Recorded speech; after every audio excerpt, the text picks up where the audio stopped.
27. Oh, well, sure is. I'd like to call the meeting to order. Good evening. This is the Tuesday, November 27th, 2018, meeting of the Board of Selectmen. First item on the agenda is to approve the bills, the payrolls, and the warrants. So moved. Second. We have a motion, we have a second. All those in favor? Aye. Aye, opposed, so voted. Item 2 is to approve the minutes of November 13th, 2018. So moved. Second. We have a motion, we have a second. Seeing no further discussion, all those in favor? Aye. Aye, opposed, so voted. Does anyone have any announcements this evening? I have a few, all related to the holidays and various activities. Shrewsbury Police Patrol officers are holding their annual Fill the Wagon toy drive, and they're seeking unwrapped gifts, and folks can bring those presents to the police station on Saturday, December 8th from 9 to 12, and load them into the wagon. And if it follows in past years, Santa will be there. In the same spirit and tradition, Selco is once again sponsoring their Share the Warmth program, by which donations are sought to assist folks with heating issues over the course of the winter. Those donations could be made online. There will be envelopes, or there have been and will be envelopes in the November and December bills, and I'm sure they could accommodate someone at the counter. Likewise, similarly, Selco is doing a Santa's Toy Chest, also seeking unwrapped gifts that could be brought here to the Selco office. Two others, there's a Shrewsbury High student, Preston Karp, who's organized a food drive seeking non-perishable food to benefit the Worcester County Food Bank. He particularly picked post-Thanksgiving as the time to do it.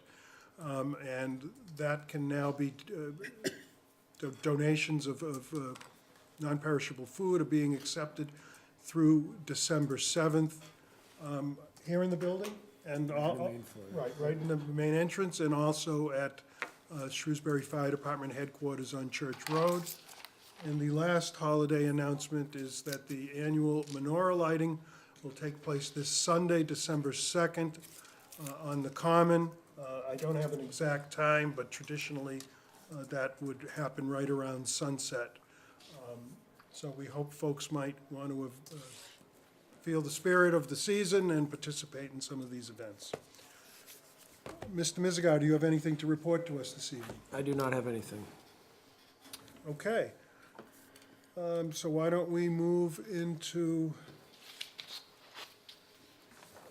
Okay, still, it's not quite 7:05, so I don't want to convene that meeting, that hearing. Why don't we quickly look, see if we can quickly look at item 9, review and act on winter maintenance of unaccepted subdivision streets to be plowed by developers pursuant to our policy number 16. It's an annual item at which, based on a policy the board adopted in 2005, by which developers will need to provide snow and ice control to streets that have not yet been accepted by the town. We have a list of 2, 4, 6, 8, 9 streets representing 1.31 miles. Any discussion or motion? Motion to approve. Second. We have a motion, we have a second. All those in favor? Aye. Aye, opposed, so voted. Now I see it's 7:05, so we can convene the public hearing with Jose Ponce, owner of Be Good LLC, 120 Boston Turnpike, for a common victualer's license. Representative from Be Good, kindly come forward to the table, please. Good evening. Good evening, how you doing? Good, have a seat. And could you kindly identify yourself for the record? My name's Terry Schultz, I'm the area manager for Corporate Be Good. Okay, I'm sorry, Terry Schultz? Yes. Okay. So, Mr. Schultz, why don't you tell us why Be Good is before us for this license application this evening? We just purchased the property back from a franchisee. The company, the corporate company did. So new ownership, Yeah. okay. Any questions from members of the board? I have one, Mr. Chairman. When I look through the department head memos, it mentions that the health department didn't receive their necessary paperwork yet, and I'm wondering if that had been They emailed them today and supplied. they overnighted the hard copies. Will be here tomorrow, is what I was told from our corporate office today. Okay, do you have them? Yeah, so the Board of Health hasn't, I don't think, or the Health Department has not yet reviewed and issued any licenses. Should the board wish to do so this evening, we could issue a license contingent on all necessary other licenses being granted by the Board of Health or any other agency of the town. Speaking of that, we do, with every application, ask for input from the various municipal departments. As Selectman Cassavant has mentioned, our last communication was that those Board of Health documents had not yet been received, but as you've just told us, we should expect their arrival tomorrow. I was told they got them through email today. Oh, email and hard then copies hard copies tomorrow. are sent to be over, you should receive them tomorrow. They were overnighted. Okay, so again, we haven't heard from Board of Health yet, so I would think the board might be inclined, if it wants to grant the license, to do that with that contingency. We did hear from the building department indicating that there are no building or zoning violations at this time. Again, Board of Health we just heard about. We also have a report from the police department indicating that they have no concerns either. Anything else for members of the board? Mr. DiPaolo? So the business is gonna run just as it is with new owners, correct? Same times and everything? Yeah, the time of operations will stay the same, yeah. Okay. Okay. This is a public hearing. Is there anyone in attendance this evening who'd like to speak on this matter? Seeing none, unless there's further discussion from the board, a motion to close the hearing? So move. Second. We have a motion, we have a second. All those in favor? Aye. Aye, opposed? So voted. It's the pleasure of the board. Mr. Chairman, Selectman DiPaolo. I move that the board grant the common victuals license to Jose Ponce, owner of Be Good LLC, 120 Boston Turnpike, with the hours as requested, and subject to obtaining all applicable licenses and permits through, excuse me, the Board of Health and any other departments in town. Second. We have a motion, we have a second. All those, seeing no further discussion, all those in favor? Aye. Opposed? So voted. So you could just check with the Selectman's office as to what the status of the license application is. But if we get, I believe the only thing outstanding is Board of Health. We hear from them, we'll issue the license. So when can I do that? You could call tomorrow. I mean, if everything, as you've represented, has happened and the Health Department has an opportunity to review and has no issue, we'll issue the license immediately. Okay, and how would I do that again? You could call the Board of Selectmen's office. Tomorrow? Okay. All right, is that it? That's it. Great, awesome, thank you. You're welcome to stay. Thank you very much. Okay, thank you. Next item on the agenda is a 7:10 meeting with the Shrewsbury Development Corporation. This is a meeting, not a public hearing, so we could convene a couple minutes early. So representative or representatives from the SDC kindly come forward. Good evening. Good evening. And for the record, you are? Thank you, Mr. Chairman. I'm Richard Ricker. I'm here with the Shrewsbury Development Corporation, together with Mike Dryden from Bowler Engineering. We also have members of our board behind me here, Dina Nichols, Lisa Cassette, Steve Walsh, Pat Convery, and Julie Holstrom. We also have Kerry Salwa and Emily Glaubitz from Central Mass Regional Planning. And we, of course, Mike is from Bowler Engineering. We have Claire O'Neill from Mass Development with us, and of course, we've had a lot of help from Kristen Lass. And our brokers are here. And our brokers, I did this last time, didn't I? Wayne Spiegel and Kevin Brawley from Colliers, who are our brokers. And we've all been working hard on this project. As you will recall from the last time we were in front of you, We told you we'd be coming back with an environmental notification form, which is a required filing for the MIPA filing. Mike has done a conceptual master plan for us with, and in concert with CMRPC folks, and he can, if it's acceptable to you, get into that right now and present that plan. Please proceed. Again, Mike Dryden, Bowler Engineering. We talked a little bit last time about the master planning efforts that were ongoing. What I'll start with here is an image of the existing conditions plan, north straight up the page. Of course, South Street along the top of the page, Route 20 here. The property is outlined in the bold black line. It might be a little difficult to see from your vantage point. Of course, about 66 acres in total, bisected by a large wetland system through the center of the site. And as you know, the site is, there are two sub-districts, Sub-District A in the north and Sub-District B in the south. And the primary difference in those sub-districts are the uses that are allowed. If we could switch to the slide, I'll get right into the master plan. These are just blow-ups of the existing conditions plan. A little bit difficult to see here, a little dark, but let me walk you through the master plan. Same exact orientation as I just described, and this is the sub-district line that I talked about, so this being sub-district A in the north. We have a subdivision road, which, by the way, we're currently working on a preliminary filing for submittal to the planning board. It's about 950 feet in length. It affords frontage for, in this case, 1, 2, 3, 4, 5 different parcels. Of course, this is a conceptual master plan, so there's the ability to combine lots, have perhaps more smaller lots.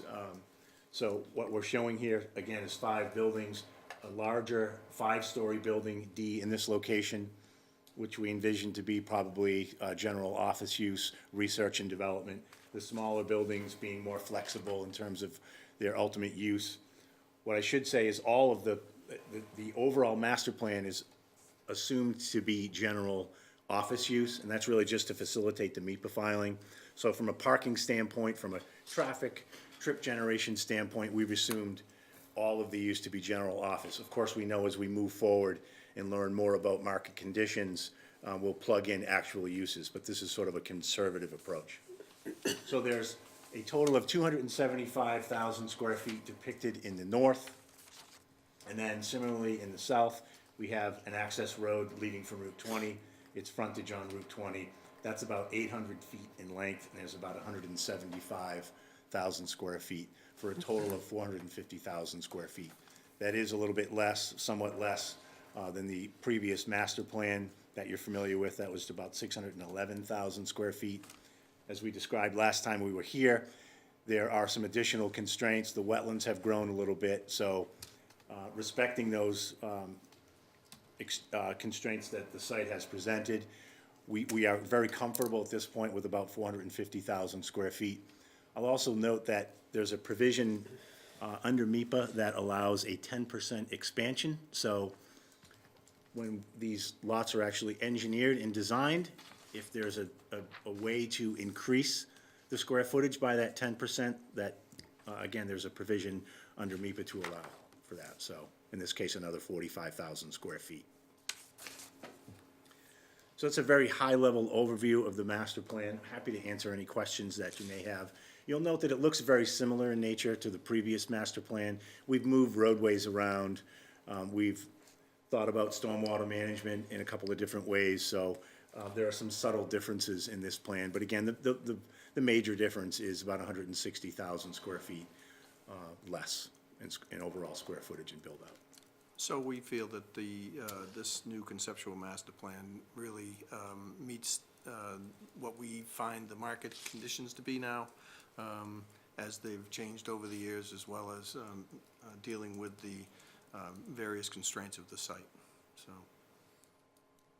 Okay, any questions? Oh, excuse me. Sorry. Just to give the board a little bit more context of the schedule and why we're doing this, The MIPA process is to facilitate moving forward with the subdivision roadway permitting for the North Roadway, and will hopefully set us up in a good position to apply for a MassWorks grant in August of 2019 for the construction of the North Roadway. So this is a sequential process. MIPA may require us to file additional documentation, and we have given ourselves that time frame, submitting in November of 2018, doing additional MIPA submittals if required in the spring of 2019, filing with the planning board between December 2018 with the preliminary plan, the definitive plan shortly thereafter in the early spring or late winter of 2019, setting us up for those construction documents that are required for a MassWorks application. And we are asking you to sign off on this with us, with the understanding that you need to know that these things get tweaked, and they'll still be tweaking right until the Friday filing this week. And these things get tweaked as they go along with MIPA too, because of the suggestions and various communications that we'll be receiving from them, so. Including any comments that, of course, the board may have. Okay, so anything bigger than a tweak, Anything the major, board will anything- receive yes. advisement about? Absolutely. Kristen will be aware of everything, and yes. You should be aware that when we go for the MassWorks grant, we, as part of that process, we will be looking for a partner, because that is one of the requirements of the MassWorks grant for the actual construction of the roadway. That grant requires us to basically partner up with a developer who is either going to be an end user or a developer of the roadway and some sites there. So this is all a part of that process to move this forward. Very good. Questions or comments from members of the board? Selectman DePaolo. Are you gonna be doing any wetland filling and replication? You're gonna be altering anything? There is alteration within the guidelines, not to the extent of any more than the 5,000 square feet that are allowed. Okay, thank you. There is a wetland crossing of a water line that will be replicated back to wetland. So I'm just thinking that through. Regardless of the size of a parcel or a project, that wetland standard of 5,000 square feet holds. Yes, interesting. I Never guess really thought about that. I guess to our displeasure, at least mine at this stage, because, I mean, you have a large site, and it would have been nice, there's a lot of would have been nice things about this parcel, but one of the things that we were looking at early on, and we continued to look at, was potentially a joining of the two parcels, if we could figure out a way to do that with a roadway between them, because obviously that makes it more marketable generally. But the Army Corps of Engineers filing and things that are necessary to do that type of major change over the 5,000 square feet is really not doable. Hard to justify. Yeah, no. essentially. It's really not justifiable, as Mike has explained it to us. Very good. Anything else from members of the board? Are we prepared to move on this? The request is to review and approve to sign the ENF. Move we do so. Second. We have a motion, we have a second. Any further discussion? Seeing none, all those in favor? Aye. Opposed? So voted. Okay. Thank you, and I'd like to Are there thank all the folks from Mass Development, CMRPC, and Colliers, and of course, Mike. Well, we appreciate all the work that's gone into this, and we keep moving ahead, Yes. and this is a major step taking us that way. Yes, thank you. Thank you. Do we have documents to sign? Okay, great. Yep. Thank you. Thanks for your time. Thank you, Kristen. Thank you. Kristen, sign I'll take that,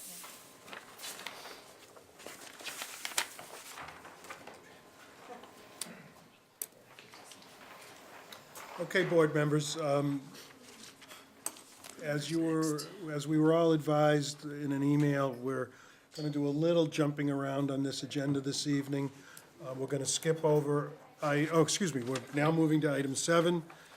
We have a 7:15 meeting with Steve Lazowskis, Vice President of Government Affairs for Waste Zero, regarding participating in a textile recycling program. Mr. Lazowskis, kindly come forward, have a seat. I get you, pronounce your name right? Perfectly, sir. Thank you. Okay, well, welcome. Thank you. Thank you, Mr. Chairman. I have copies of the presentation for you. I'm not going to walk through it in any detail, and also for members of the public who might be interested. Thank you. So if I could just provide a quick 30,000-foot overview of the program, and then we'll be happy to respond in whatever degree of detail you might like, Mr. Chairman. Thank you. Textiles represent, and so by textiles, we mean clothes, shoes, bedspreads, other related items, represent 6% of all solid waste nationally and 8% of all solid waste in Massachusetts. So if you think about it, this is on a tonnage basis. So roughly speaking, 1 in every 11 tons of solid waste, probably 1 in every 12 tons of solid waste is reusable, recyclable clothing, shoes, bedspreads, and other items. I personally have yet to meet anyone who cops to putting their sweaters and jeans, et cetera, in the trash, but it represents 8% of solid waste. 8% of all tax dollars being expended in Massachusetts to dispose of solid waste are disposing of sweaters, jeans, bedspreads, other things that have useful lives beyond a waste energy facility. The recycling rate for that material, by the way, so the 8% of solid waste is after it's recycled. The recycling rate's only 15% for this material, so it's one of the lower recycling rates we have for material, whether it's construction demolition material or plastic, paper, et cetera, is textiles. Almost infinitely reusable, but a very low recycling rate. Waste Zero, we are a waste reduction company. We've been working with the town for some time on its Page Throw program. We have been working with cities and towns to try to find ways to do a better job recycling in other areas as well. And so we have partnered with a company named Simple Recycling. And what they do is curbside collection and recycling of reusable, recyclable textiles. And so what they do, broad strokes, is on Residents Recycling Day, they can put out one of these pink recycling bags for textiles. You just put your textiles clean and dry in the bags, some small home goods as well, which we can get into if you like, and then they get collected and recycled. The cost to the town of this is zero. There is zero cost of collection for you, and the town would get paid $20 a ton for each ton of material. It's actually a penny a pound. You get paid for each pound, not each ton. A penny a pound for each pound of material collected in town.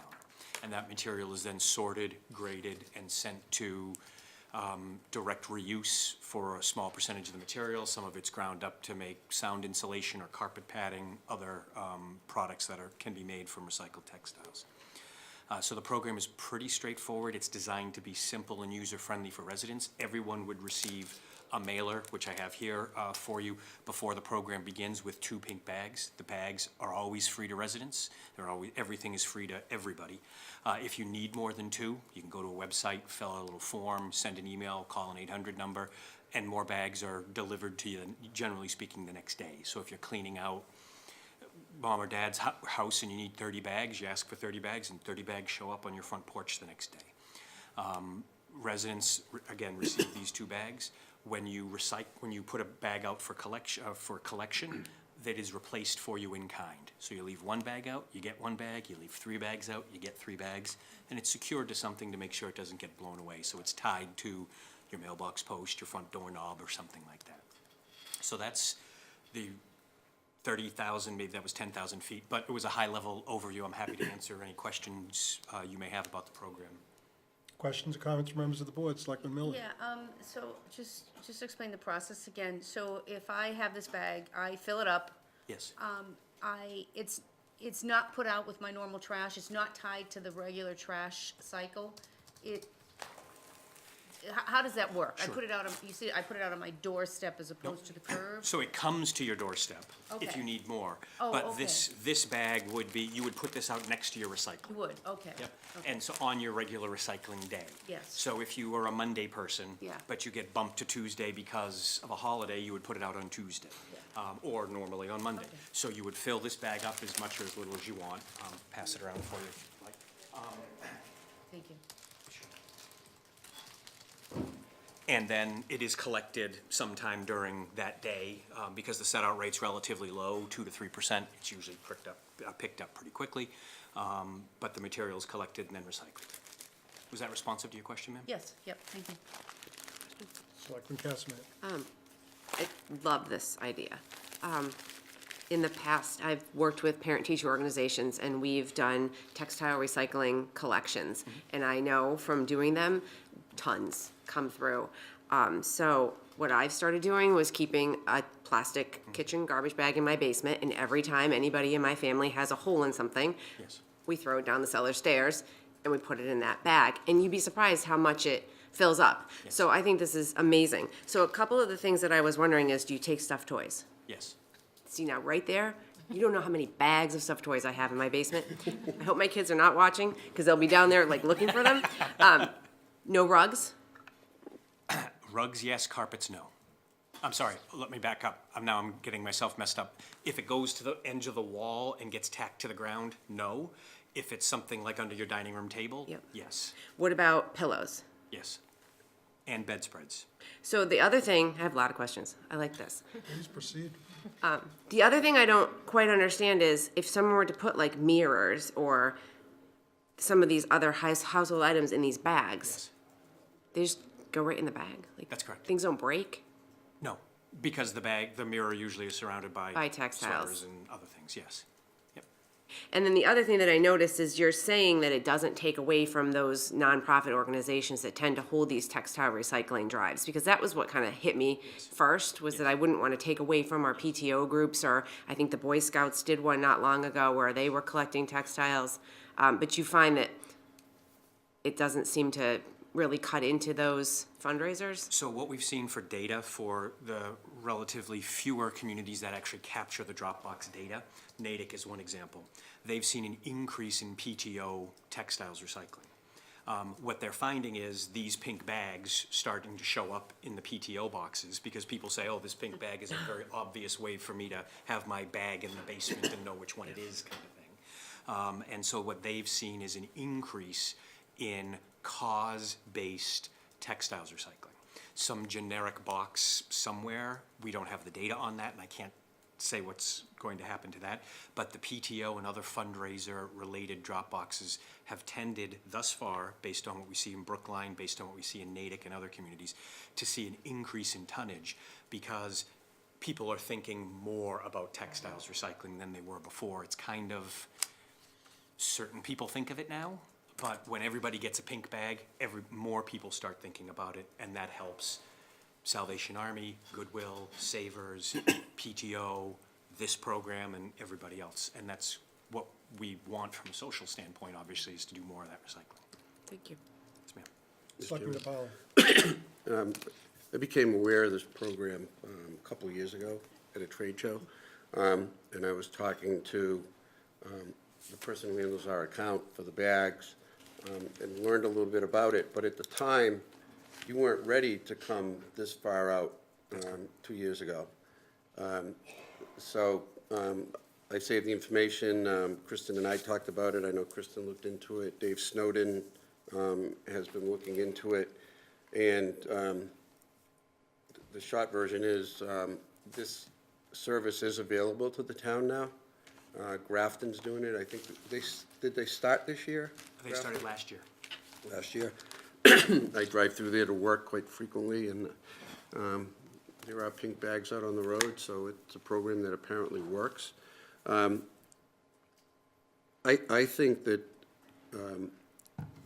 this is something we really should look into, because we're going to be paying a tipping fee. Well, we're paying I forgot the recycling. On our disposal, we're paying a tipping fee. So anything that we can take out of the waste stream is a plus for us. It's a savings for us. This stuff can be reused, so I think it helps from that standpoint. Helps recycling, and I think that to have the opportunity to have this picked up every 2 weeks. It's probably going to encourage a lot more people to, dispose of their textiles this way. And I didn't realize at the time, until we talked a couple of weeks ago, that this is much broader than just textiles. So it could be taking stuff out of what people may, even though they might not supposed to, do it, throw into the recycling or throw into their trash now because they have no alternative. So I think it's something we really need to consider. I do have a couple of questions. The pickup, basically, the van, there's a van, right? It's not another big garbage truck driving to town. That's correct, it's a Ford Transit van, sir. Right, okay. And they just follow along the same route as the truck, okay. Yes, sir. And then I forgot my second question. I'll come back. Right, Come back to exactly. it. So I have a couple questions as well. I heard Selectman DiPaolo mention that it was done in Grafton. How many cities and towns in Massachusetts are you providing this service to? I want to say 26. We're currently serving 704, just over 745,000 residents of Massachusetts, with another 129,000 starting up when the weather re-warms up, sort of March timeframe. So you're adding, I'm sorry, another 129? 129,000. We're expecting that number over the next couple of weeks to increase as more folks sign up. Those for the service. represent additional communities? That's correct, yes, sir. Okay. And other than, or along with Grafton, who else nearby? Ashland, Framingham, Natick, Milford, Okay. going further in, Brookline, Medford. Comparable communities might include North Andover, Tewksbury, Chelmsford. There's a list. Okay, that sounds like there is.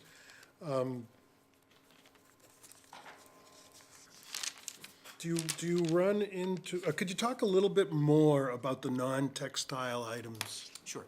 So the first folks who take a look at the material after it's collected are the thrift stores.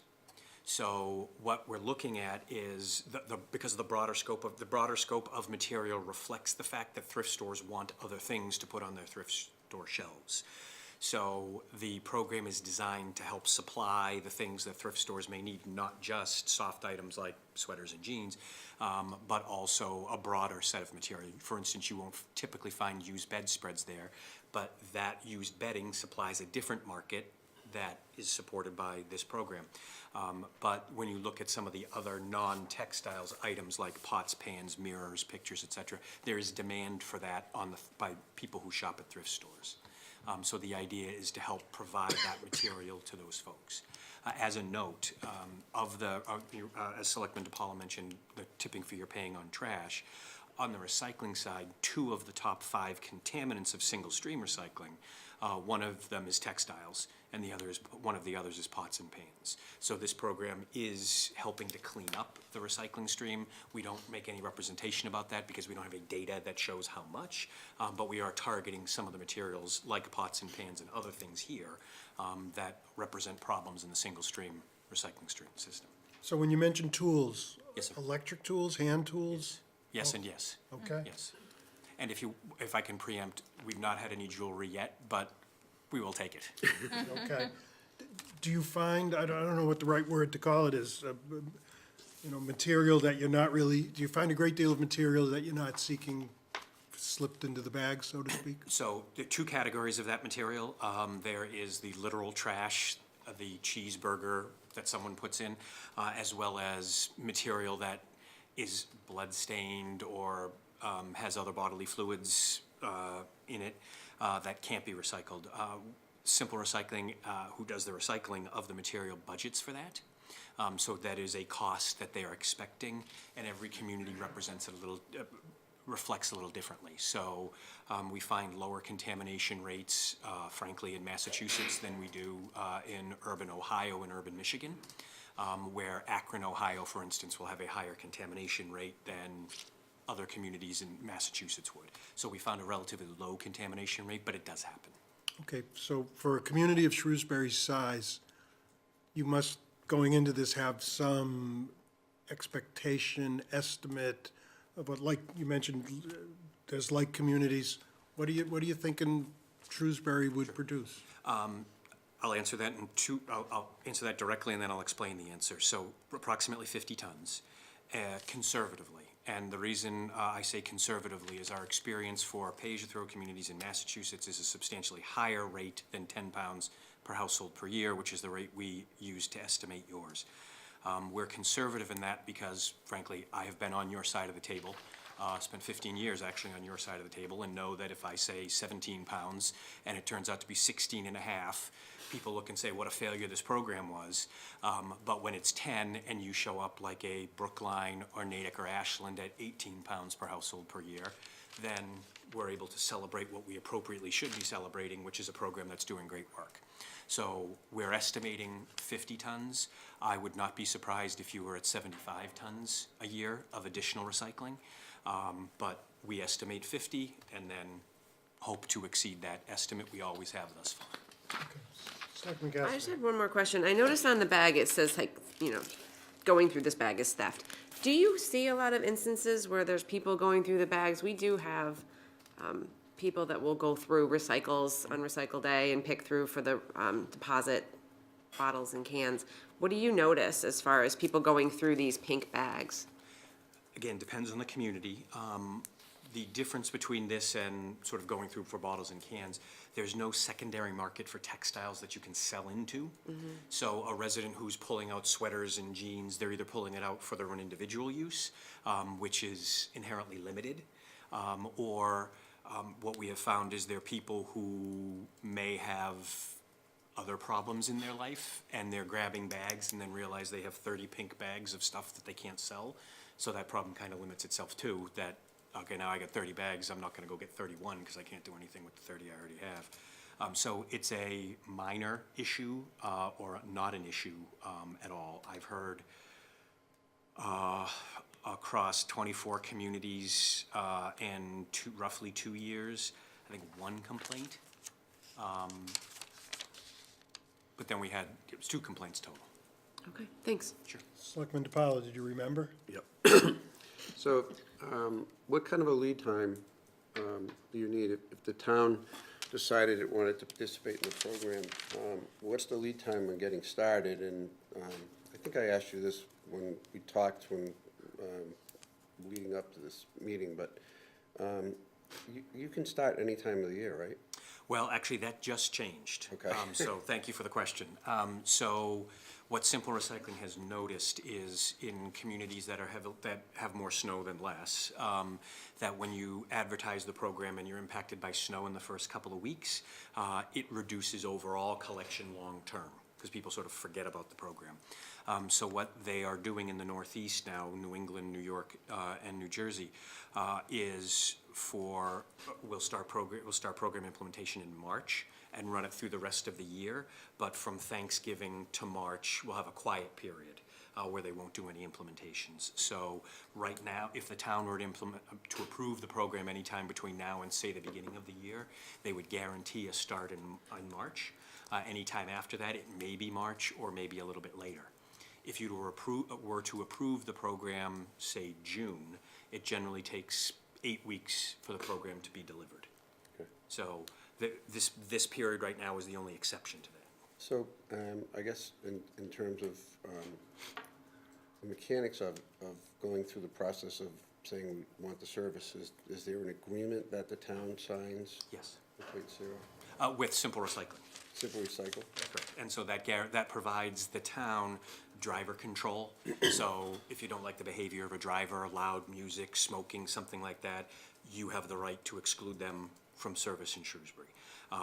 It provides for the payment to you, provides the guarantee that you won't be charged, liability insurance and all that stuff. So the agreement is with you and Simple Recycling to sort of represent all the things legally that I've represented to you today. Okay, thank you. What would be the term of an agreement? Typically 3 years. Outside of Massachusetts, communities go longer, but we have our Procurement. laws the way they are. So we typically see a 3-year agreement with options for the town to get out of the service, both with cause and for convenience. Is there any procurement? I mean, is this considered handled similarly to solid waste? I believe it would be, so it'd be exempt. Okay. Okay, any other questions? I just have a quick one, Selectman I Miller. think. So, you said there's no secondary market, so,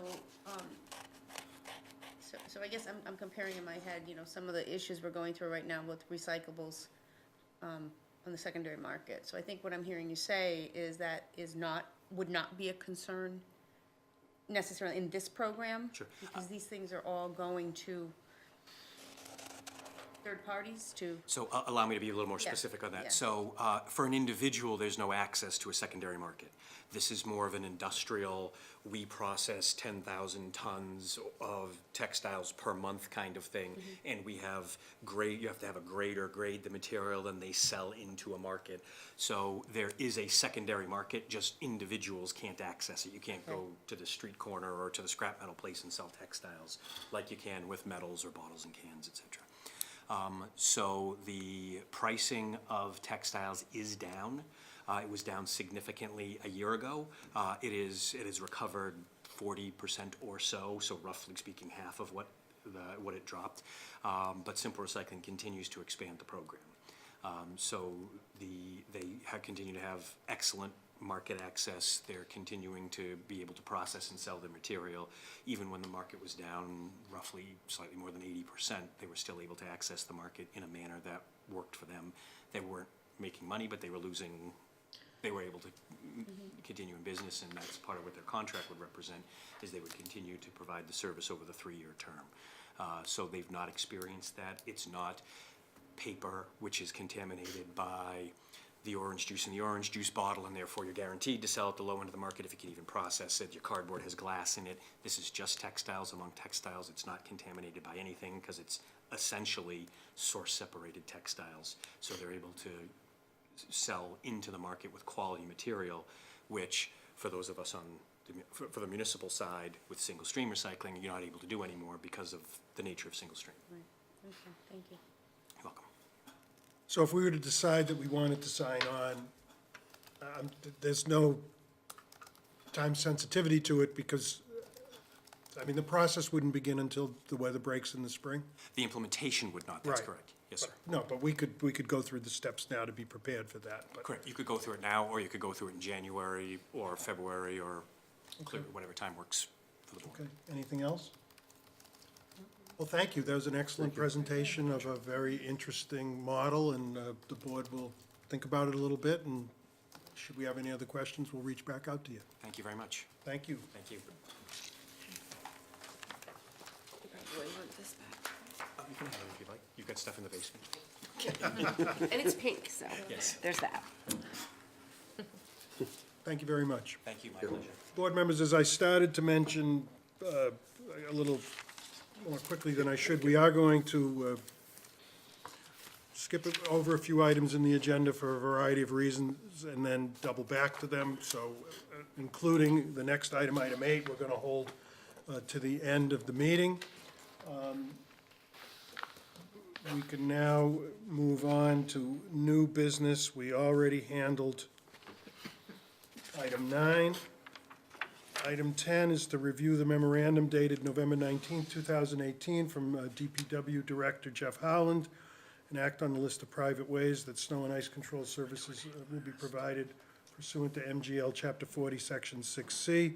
So this is more or less the related item to the one we took earlier with unapproved, unaccepted subdivision streets. This is for private ways in the community. There is a state law that allows a community to remove ice and snow from private ways. And we have a memo, as mentioned, from Director Howland, and we have a list of private streets, 3-page list of private streets that in order for the town to plow, the board needs to act on this evening. Any questions, comments? Mr. Chairman, Selectman just want to Kester. disclose that I live on Clearview Road, which is a private drive. Very good. Seeing no further discussion, anyone want to make a motion? Mr. Chairman, I'm not exactly sure what the motion is, but Motion would be to approve. we already accepted the law, right?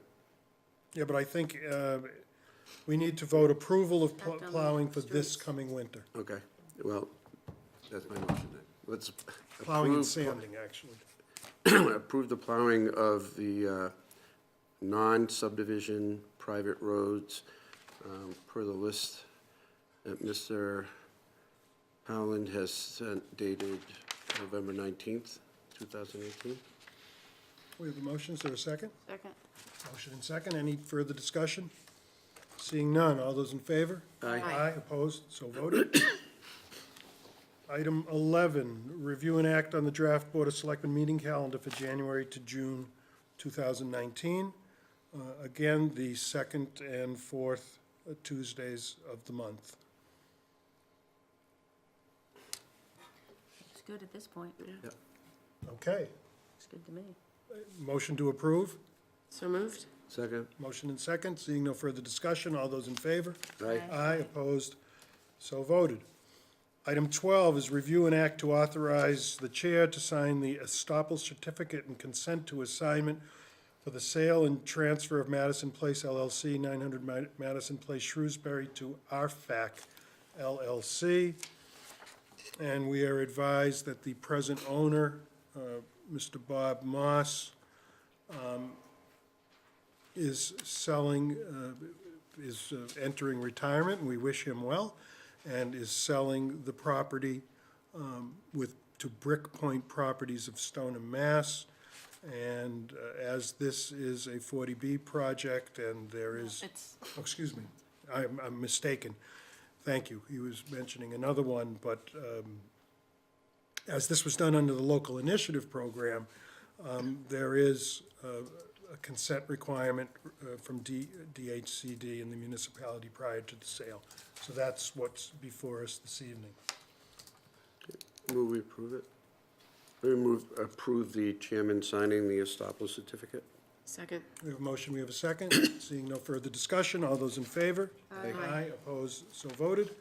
Item 13 is to review and act on the town manager's appointment and authorize the town manager's appointment of Paul Schwab, 38 Browning Road, to the Historical Commission pursuant to MGL Chapter 40, Section 8D, for a 3-year term to expire June 30th, 2021. So moved. Second. We have a motion, we have a second. Seeing no further discussion, all those in favor? Aye. Opposed, so voted. We will need to skip over 14, and now move on to 15, old business. Review and act to sign the intermunicipal agreement with the town of Boylston for roadway improvements within the Route 140 corridor. Would this be Ms. Loss, or Mr. Mizigar? So this is the document that we saw a few weeks ago that you asked us not to consider, that you needed to make some changes to, and we saw the red line. That's right. Yep. So a brief overview, Mr. Chairman. So this is the agreement with the town of Boylston that's really derived from the settlement agreement with Skinnell Properties for their development of a FedEx facility on Route 140 in the town of Boylston.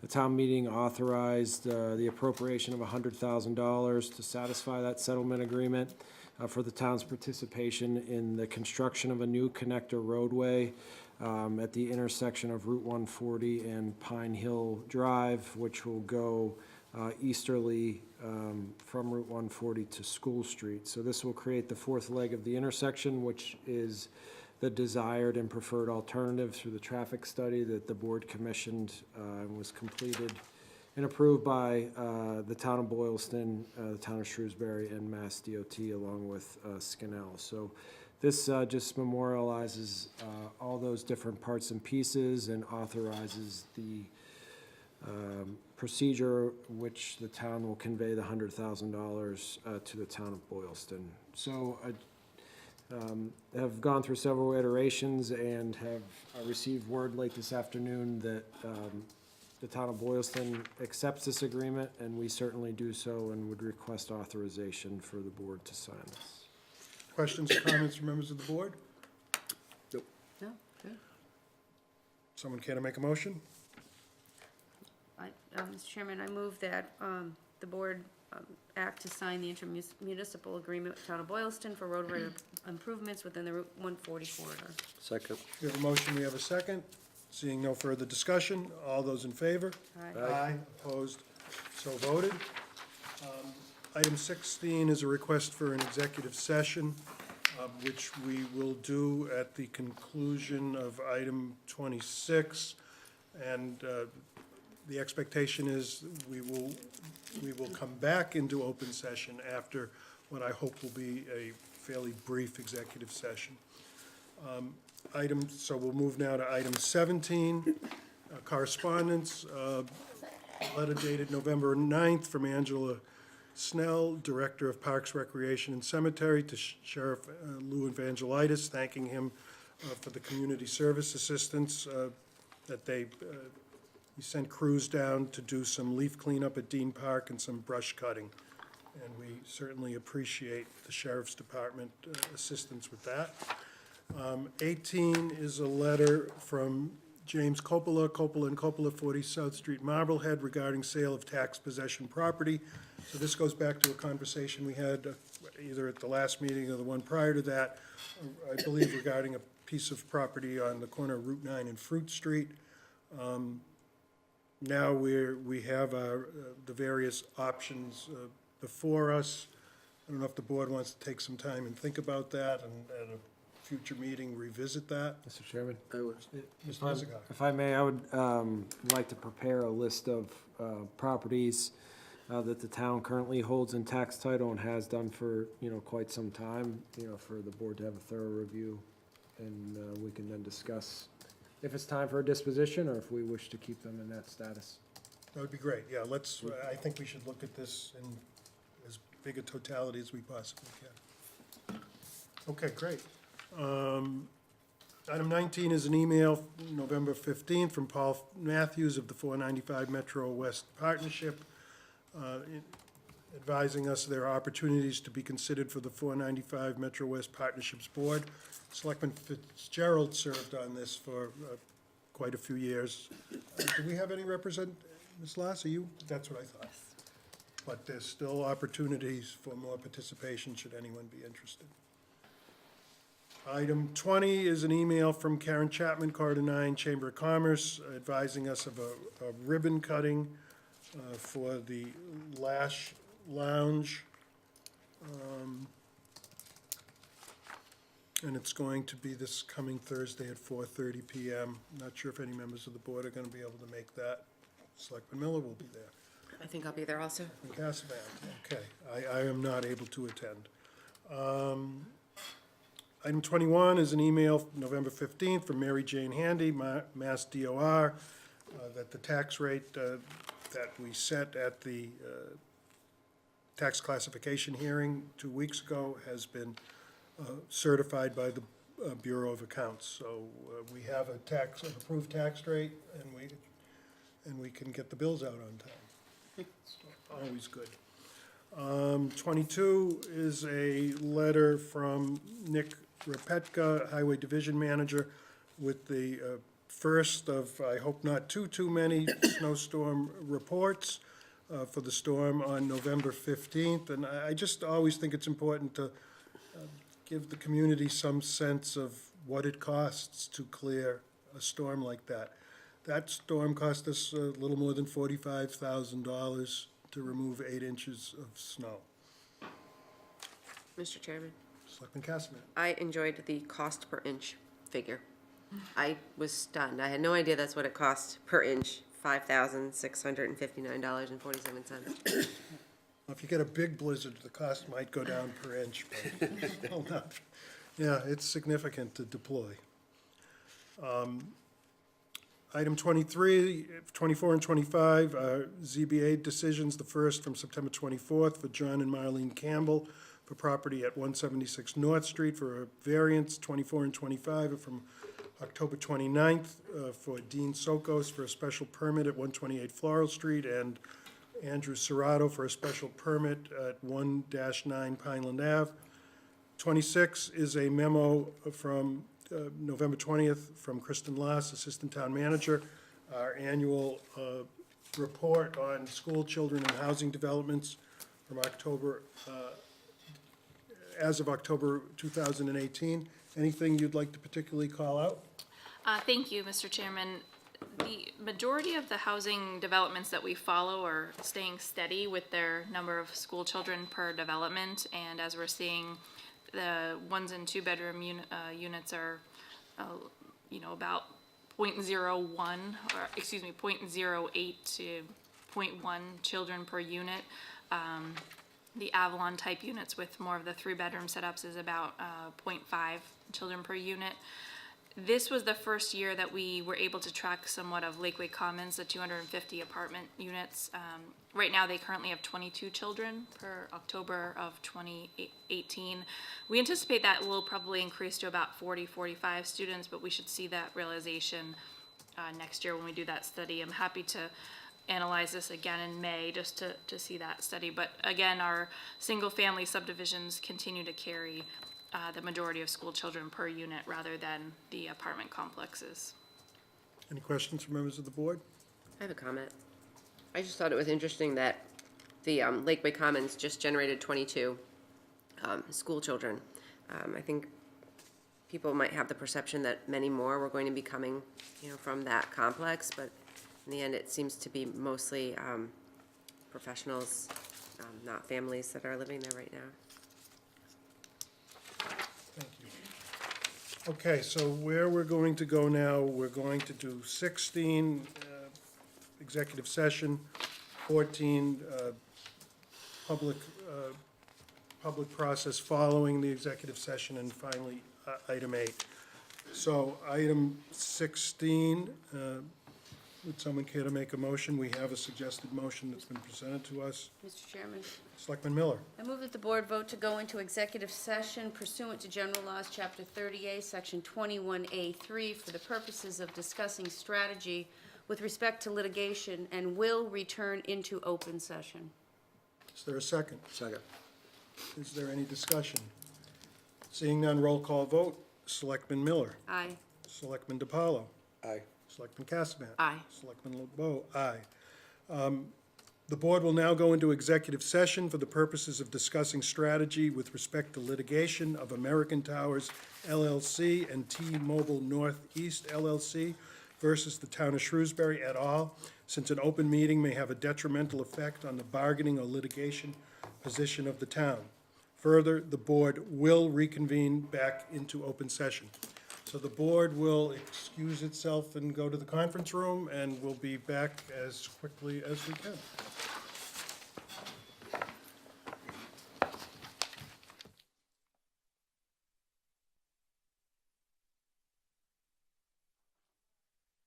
Okay, we're back in open session, and we will now move to item 14 under new business. Review and consider for approval and authorization a settlement agreement in the form of an agreement for judgment in American Towers LLC and T-Mobile Northeast LLC versus Town of Shrewsbury et al., U.S. District Court for the District of Massachusetts, Case 117 CV 10642 FDS. So moved? Oh, yeah, okay, we have a motion. Do we have a second? Second. Sorry, did someone say the whole motion? Well, I entered it when I read the agenda item. I think I covered all the salient points. So we have a motion and we have a second. Any further discussion? If, whatever we can summarize, please. So this is a result of an initial denial by the ZBA for a cell tower to be located at 271 Spring Street. The applicant, American Towers, in conjunction with T-Mobile, filed a lawsuit against the town because of that denial, and as a result of litigation through the federal courts, the Board of Selectmen has decided that is in the best interest of the town to settle this case, which will, once finalized, allow for the construction of the tower upon 271 Spring Street with further limitations than the original application as submitted by American Tower. Thank you. Okay, we have a motion, we have a second. Any further discussion? Seeing none. All those in favor? Aye. Aye, opposed, so voted. The remaining item on the agenda is item 8, and to avoid a conflict of interest, I am going to recuse myself from this discussion, and ask Selectman DiPaolo as Vice Chairman to take over. Thank you very much.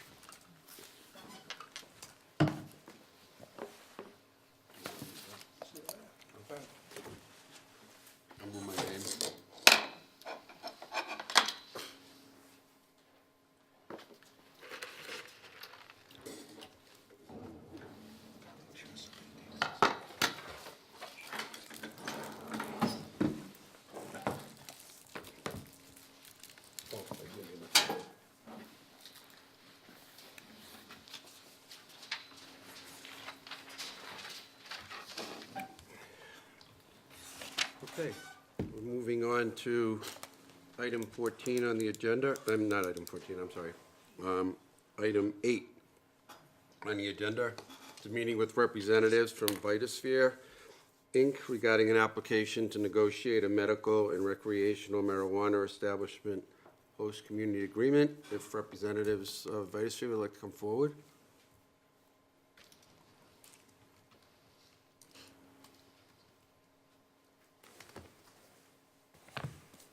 Hello, my name is Gene Mercado, I'm with Vitasphere, I'm the CEO. Yep. Good evening, my name is Anthony Parinello. I'm an advisor to the CEO of Vitasphere. Okay. Thank you for having us. No. Thank you for waiting. Our pleasure. That's not our usual thing, It's but, important business, and I've served on FinCom where I live, and I can understand okay. those issues. So, you'd like to have the board agree to negotiate a host community agreement. So why don't you tell us a little bit about what you want to do, where you want to do it, your background? Sure. Mr. Town Manager, did you have an opportunity to distribute our packet to the board? Yes, they have it, yes. Okay. So we're happy to answer any questions about that. Obviously, I'm happy to give a high-level overview of that document, for the group, and then answer any questions, and then, respectfully, we'd like to, at the conclusion of that portion of our presentation, to request a letter of non-opposition on the medical side, and then enter into discussions or negotiations for host community agreement on the adult use side. Terrific. Okay. Great. So I'll take maybe 5 or 7 minutes to talk. Is that good? I just want to be respectful of everyone's time. Wonderful. Vitasphere is a Massachusetts, Vitasphere has its provisional license from the state of Massachusetts to operate an RMD. We are seeking an additional retail location here in the town of Shrewsbury and have been pursuing this since the early part of the year, beginning in March. We believe Shrewsbury, there's opportunity here, from a demographic standpoint. Vitasphere has secured a location at 512A Boston Turnpike that is in the compliant, it's in the zone.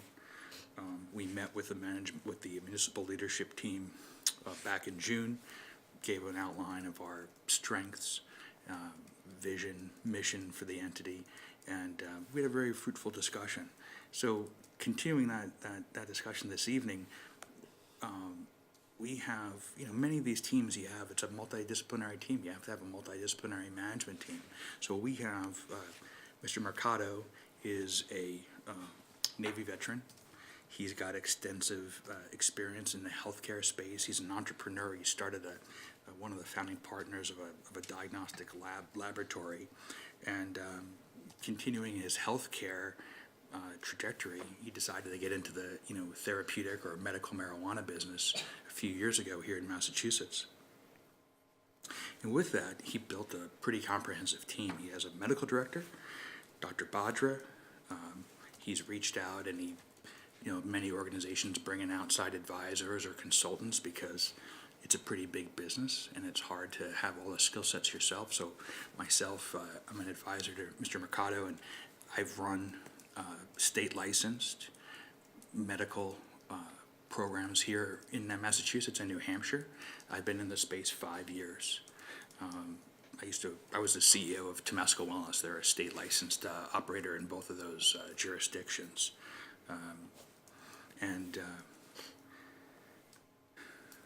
Beyond that, we've got our compliance director for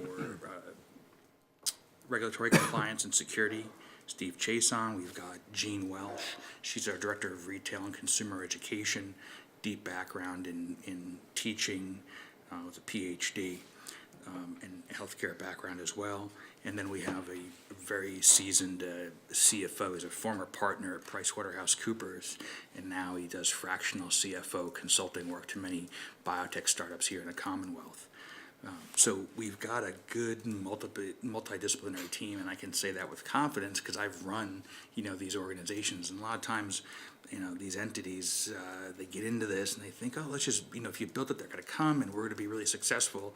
And they don't really make smart decisions, and they get themselves in trouble. And you're seeing that in other jurisdictions around the country, especially Colorado. They just overbuild, and there's really not enough demand. So our position and our management team is very seasoned, very bright individuals with a great deal of experience here in the state, not only in running these entities, but also fundraising and raising money, because that's a challenging part of the business with a lot of risk. And so raising capital is not an easy feat in this space. Relative to our financial position, Vitasphere has $1.2 million specifically allocated to this project, and that's from outside investors. And when we reach another milestone, like getting our HCA here, those funds will be dispersed to the entity and will allow us to bring that project to completion. In terms of our financial projections here, based on our economics, and you've seen, I know, a few presentations from other operators, quite frankly, again, having done this more than a few times, we're pretty conservative in our projections, but we use, I think, realistic metrics, penetration rates.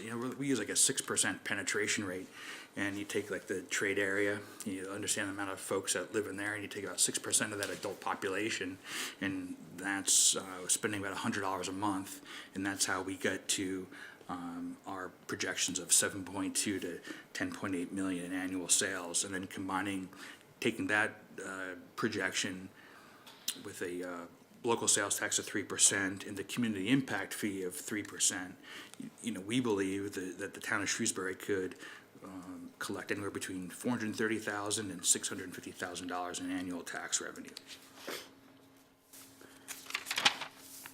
In terms of a timeline, again, we don't have, this is an anticipated timeline, we don't have, the foresight to understand how long this will take, but if we can, expeditiously move forward and execute an agreement by the middle of December, we believe we can be open up in early April here. At a really high level, that's like the first 4 pages of our document. I'm happy to go into greater detail on our security and safety plan, but reading, another 20 pages, I don't think would benefit most folks, but that content really clearly lays out, I think it demonstrates our experience and our knowledge of how to structure and design these facilities, and then obviously arm them with the appropriate security systems to, meet the state regulations. Any questions on what I've presented or any other points in the document? Let me just ask a couple to open up. Well, for the say, it looks like an aggressive timeline. Don't they have to go for a special permit? So they gotta work that into this We would. process, right?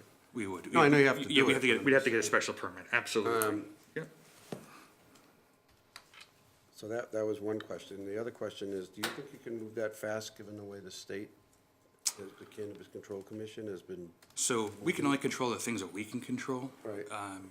I had a conversation with Commissioner Hoffman 2 weeks ago, and he had shared that once we're ready for inspection and we notify the CCC, they'll respond within 5 days, and then they'll be out within 7 days of responding to our request. They're certainly, like any business, right? Just like us as a startup, they're a startup too, and they're building their team and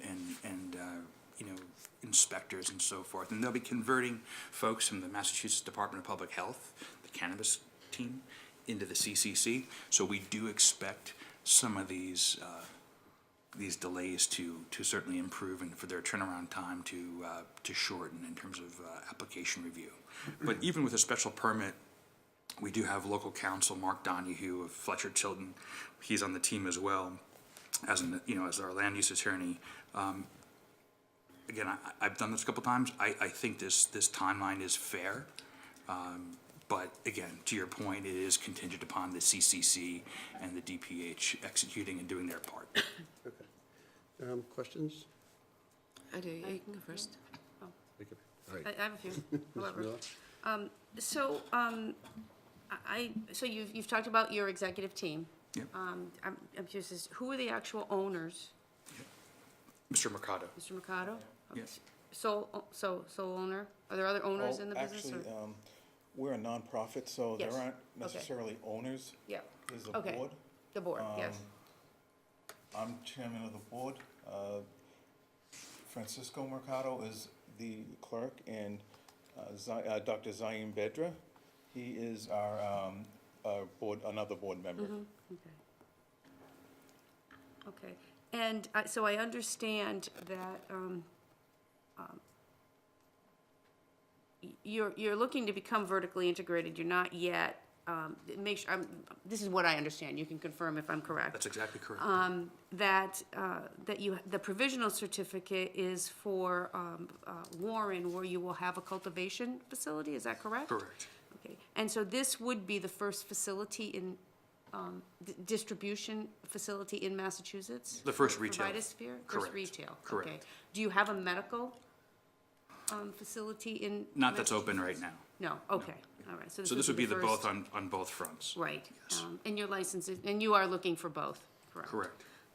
Okay, And in the meantime, maybe you'd go there, we are vertically integrated, but we would source, or we do have wholesale contracts in place to source products until the Warren facility is completed. Okay. So we would, meeting this timeline would occur with sourcing products from other providers. okay, okay. All right, I'll, Beth got some questions, go, I'll give you my other question. So my questions involve the plan to positively impact areas of disproportionate impact. A lot of what I read in your document here that you sent to us talks mostly about being 2 miles from Worcester, where there are neighborhoods that are of disproportionate impact. What I'm not seeing is a lot about how you're going to impact here in Shrewsbury. So employment preferences, the donations that you are outlining, they all seem to be more Worcester focused than Shrewsbury focused. I mean, I did notice something about parks and recreation and library materials, which Yeah, those Not are some sure how you came up with Those are some those. general ideas, and I appreciate you bringing this up. In terms of our program, the host community agreement is a statute, right? That we have to fulfill. In terms of discretionary giving, it's important, regardless of the jurisdiction that we're in, to give back to a local Shrewsbury-based nonprofit. We'd be looking for guidance from the board as to an appropriate or some recommendations. Some municipalities, depending on their host agreement, say, give us the money and we'll disperse it to an appropriate entity. If that's the case here, that's fine. If not, we would look to you guys for guidance on that. And I put a number in there, and that number can be ignored. It just really depends on really what's appropriate, what's the needs of the entity, and what their mission is, and how much money can what do they need if they're working on a project and they need to get over a hump. We can make a donation to help them get there, or just help supplement their annual budget. But so we'd be looking to guidance from you guys on that. To the best of my knowledge, Shrewsbury is not a area deemed by the Cannabis Control Commission that was disproportionately affected by the war on drugs. And in terms of what we put in there in terms of after-school care, recreational care, library stuff, I mean, those are just some general ideas, but we're obviously open. Did that answer your question? it does, thank you. Is the Warren facility fully permitted? From a special permit, no, it's not. No, Warren, Warren, that's correct. The answer is no, no. it's not under construction there. It's not under construction yet, no. I have a question about the site that you're talking about in Yes. Shrewsbury. Yes. Are you taking the whole building or just the part that was that kitchen and bath part? Is Jiffy Lube staying? Yes. As far as I was told. Okay, so you're talking about the other rectangle. Correct. You take the whole thing, okay. That's right. And that'll house offices, administrative space, that will not be an entire retail Right. space. So going back to your team, maybe I missed it. Do you have somebody who would be the operations manager, is actually gonna run it day to day? So we haven't, we'll have a general manager that would be responsible for day-to-day operations. And once we, if we're assuming we're allowed to proceed here, we would have a jobs fair and, likely right here in Shrewsbury, and look to retain that type of talent from that mechanism. Okay, because I know personally, and I think the board would want to know that there's an experience, you don't have experience in this industry, right? No, we do. You do, but you don't, right? No, not in the cannabis industry. So you don't have anybody with operation, right now, with operational experience as part of the. But I will be involved, not necessarily on a day-to-day showing up at 512A Boston Turnpike every day, but we would be involved in recruiting the appropriate individual, because I've done that before, training that individual, and then monitoring their performance. So, so we would hire, typically, after you get your, in terms of the order of operations, after you get clearance from the municipality, you have the green light, then you kind of move on to the next phase of implementation, and recruitment's a big part of that. Okay, but that's another question in light of the Leicester experience. I know it just opened, but if you open as fast as you say, you're gonna be one of the few in the state. From what we're hearing the past couple days from our contacts within the Cannabis Control Commission, there is a great sense of urgency placed on them to license and get more Right. retailers open. My belief, based on the pace that they've had, plus the intel that we've gathered in the past couple of days, I would say by the time April, May, it is a little aggressive. I'm not gonna discount, that timeline, but we want to move the chains on the field pretty quickly. I would think by April, May, there'd probably be at least 20 to 25 retails open throughout the state, and which would certainly diminish what we're what the Northampton and Leicester communities are experiencing. Okay. I don't have any other questions right now. Do you have anything? Ms. Miller? I do. So kind of following up on what I was asking earlier, so this will be the first retail facility that you open, here, Massachusetts or any state? This is the first one. For Vice So you said that you've raised 1.2 million already in We've got committed from investors. Oh, commitments, And that'll be, okay. and that'll be issued upon a milestone of an executed host agreement and special permit. Okay. So, and I'm just curious, what do you have so what are your future plans? What are you seeing, where are you seeing that Vitasphere is going to be in? Yeah, we're 2 to 5 we're years? talking to a few other municipalities right now in Massachusetts only. Massachusetts company first and foremost. This is not going to be a multi-state operator. So we're talking 2 other municipalities about a retail location. So, because and I say 2, and I'm not sure if you're aware of this, but each entity is allowed to have up to 3. So that's the magic number in terms of like retail locations plus a cultivation and processing facility. Okay, all right. And I think I recall reading that your intention is to stay nonprofit? Yes. For now, Yeah. until the state deems that that is no longer an option. And I don't know how familiar you are with the statute, but under the medical program, you had to be a nonprofit by Right. statute. Under the adult use program, you've got to convert. So, it's not Okay, so by it's- design, it's not by Vitasphere's decision, it's by, the state. Okay. Ms. Gadd, do you have it? I have one more. Go ahead. Looking at the employment, again, it's mentioning hiring individuals from areas of disproportionate impact first, and then hiring a minimum.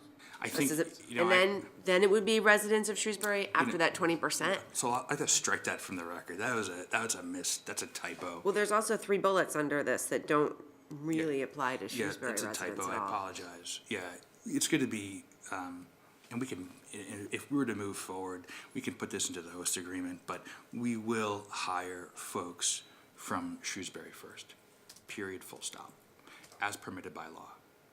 We will give preference to Shrewsbury folks. So I apologize. I take responsibility for that because I drafted that document. I appreciate you calling that out. Yeah, just a But, follow-up. Yeah. I mean, I think it's really important that you hire the most qualified person, and then if they're a Shrewsbury resident, all the better. That's right. You know, I think taking that into account also is right. really important, but I did want to make sure that people from Shrewsbury would have that opportunity if they wanted to work Absolutely. there. Yep. Actually, in this field, there really aren't people that are overly qualified because it's relatively new in Massachusetts. Unless they're coming from Colorado or another state where they've had this in place for a decade already. And so when you say qualified, there are only so many certifying bodies in Massachusetts that are actually giving courses for this. One used to be in Framingham, they are no longer in business. There's another one, I believe that's starting in, I want to say it's on the other side of Fitchburg. It's the last exit in Fitchburg. Okay. That's, I want to say Westminster or, it's a community college, Mount Wachusett? Mount Wachusett. Yeah. Yes. But you'd be hiring, like, let's say, a general manager, and someone with those kinds of skills that- might have experience being a general manager at some other. Because at the end of the day, it's a Retail. retail business, right? Right, so there are transferable skills, I would think, someone who's had some sort of experience. Absolutely, and from a retail manager, from a general manager standpoint, you're looking for someone with super, super deep retail skills. Because at the end of the day, the processes are very similar, it's the product that's a little different. And then on top of that, you'll overlay the regulations, right, and the complexity of satisfying those and the security around it. But first and foremost, it's just customer service, intelligence, character is a very big It one. also makes sense to hire somebody from Shrewsbury because they're in the community. I mean, logistically speaking, if you have 10 people that work at your facility and none of them live within 15 miles of this place, it makes no sense because there's a lot of traffic. And when you have those factors in place, you're going to have at least half of your staff, especially on snow emergencies, the more messy weather situations, calling out. That's true. Thank you. Okay. Mr. Scott, do you have something you want to add? Yeah, so I just want to clarify, so I know you're looking for the RMD and you're looking for the authorization through the host community agreement for the retail establishment. So the board, I just wanted to let you guys know that the board in the past, requires the host community agreement before they enter into a letter of non-opposition as well. So, should they ask us to move forward this evening, that would be bundled into more than likely a single host community agreement and issued at the same time. So I just wanted to make sure everyone was on the same page with that. Okay. We can move forward in negotiations if that's the discretion at the discretion of the board. Okay. Anything else? I'm good, thank you. No? No more questions. We read the documents, so So, I think we understand by now what the operations are like, so so I'm done with questions. I don't know if anybody else is. Mr. Chairman, I don't know if, so I would, I don't know if I have to move, but I would suggest maybe we authorize the manager to continue to work with Vitasphere, get some of these things, Selectman Cassavant has pointed out, need to be corrected in the proposal.